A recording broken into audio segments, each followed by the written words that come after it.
my goodness. As Danny said in Greece, Sandy! so obviously Hurricane Sandy has passed, and then we got hit by a very ice-cold storm that blew snow everywhere. My poor oaks have had it. They just have broken so many branches, they've been bent over. It's been pretty sad, frankly. As you know, all of Long Island and the West Coast and New York has been, New Jersey, all the East Coast really, has been absolutely devastated. But I'm here, I'm strong, and I'm ready to show you a little bit about the metaphysics and the reality of life.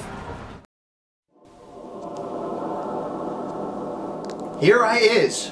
So obviously it's been rough. But you know, when things like this happen, which I've been predicting for years about the alignment of the planets in December 21st, 2012, the whole notion ultimately is we as a collective human consciousness are getting stronger. We're learning now more than ever how to endure.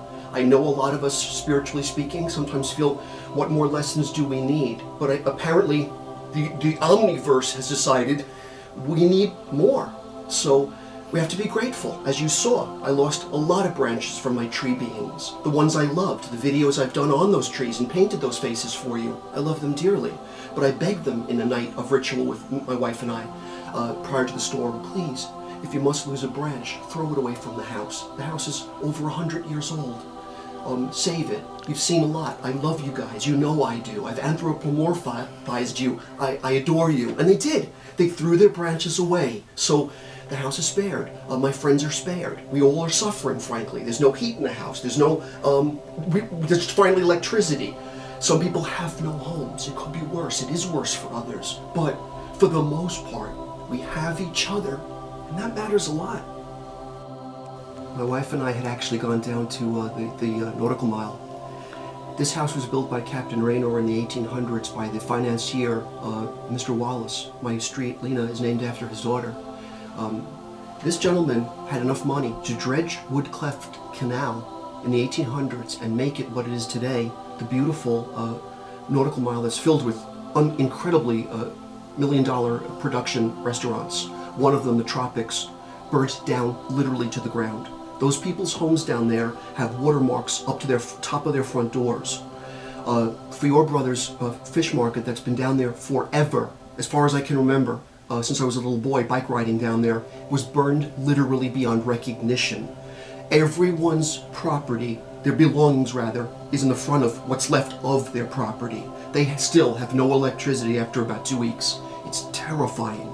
I would want everyone to put out white light, prayer, and love to all of those people that suffer.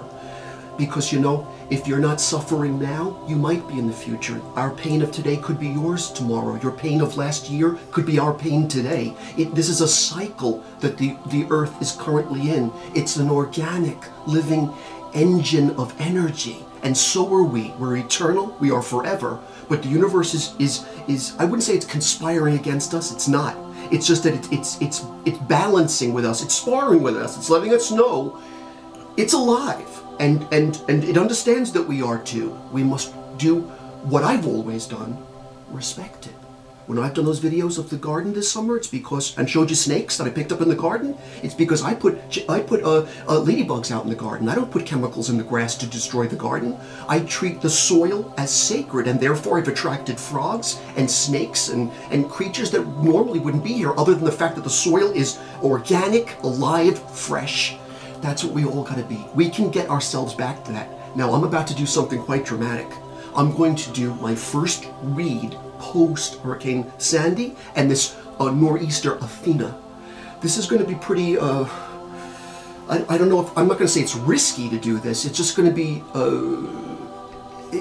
anxious for me to do it because I don't have any idea what I'm about to look at.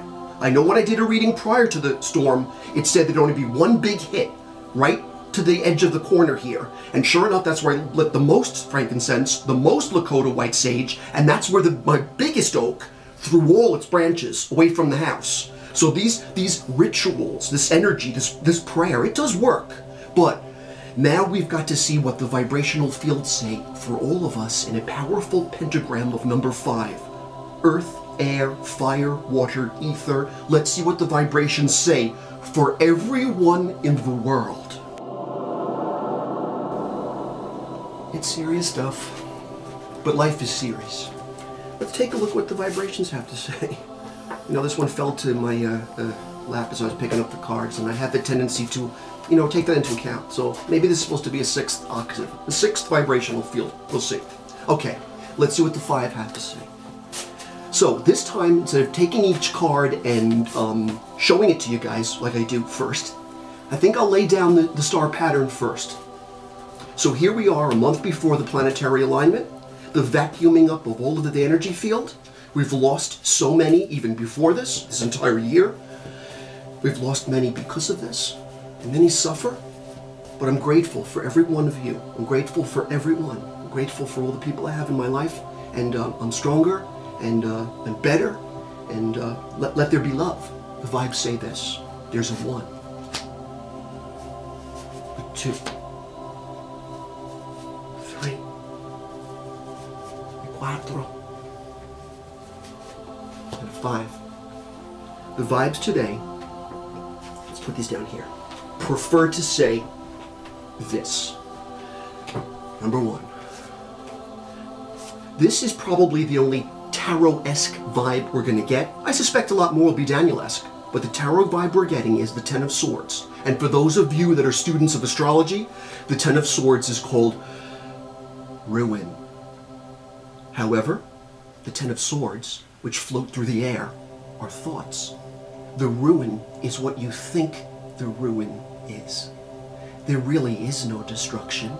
It's how you perceive it. So it's important to recognize or say to oneself as you look out your door and see everything around you in carnage, you got to say to yourself, but what does total destruction really look like to me? I'm here. So is someone I love. So is a pet. It's all right. It's really all right. That's what really matters anyway. So this has a lot to do with perspective. So yep, on a scale of 1 to 10 of thinking, it's a 10. It's the most you could ever think. The vibes are ruled by the sun and moon in Gemini, and that's processing to the nth or maybe the 10th degree, but the notion is, again, it's only ruinous if you let it be. Reconsider now what you really have. I have you, and you have me. Number 2. More discord and Mars-ruled energy. This is Daniel-esque, but it's an image of people at a table with a big fist in the middle. The vibrational fields have a lot to do with the energies when they get discordant, and that's what's happening right now. There are protests against political figures. There are protests against the electric company. There are protests against who's not cleaning the snow up in New York. There's fights on lines for gasoline. We're in a time now where, as a result of this alignment and the pressures and challenges of the world, people are becoming ill-dignified, problematic. They're arguing with each other. It's difficult. Don't do that. You don't have to pour gasoline on the fire, well, so to speak, if you have any. The sense here is, don't let that manipulate you or push your buttons. You're better than that. You can easily fall into this trap of discord. That's up to you. I choose happiness. Number 3. A little girl stands in the snow with 2 cats. But if you look behind her, the houses are lit up again. There's even holiday lights in the distance. There's synagogues and churches. It's going to be all right. So yeah, winter comes, and the watchtowers of the weather gods and goddesses plow through, and they do what they do, and they have millions of years ago. They've done this to billions of people before you, and millions, and they'll do it to billions of people after you're, in theorem, gone. But like this little girl, she's dressed warm, she's okay, and you can be too. It's going to be all right.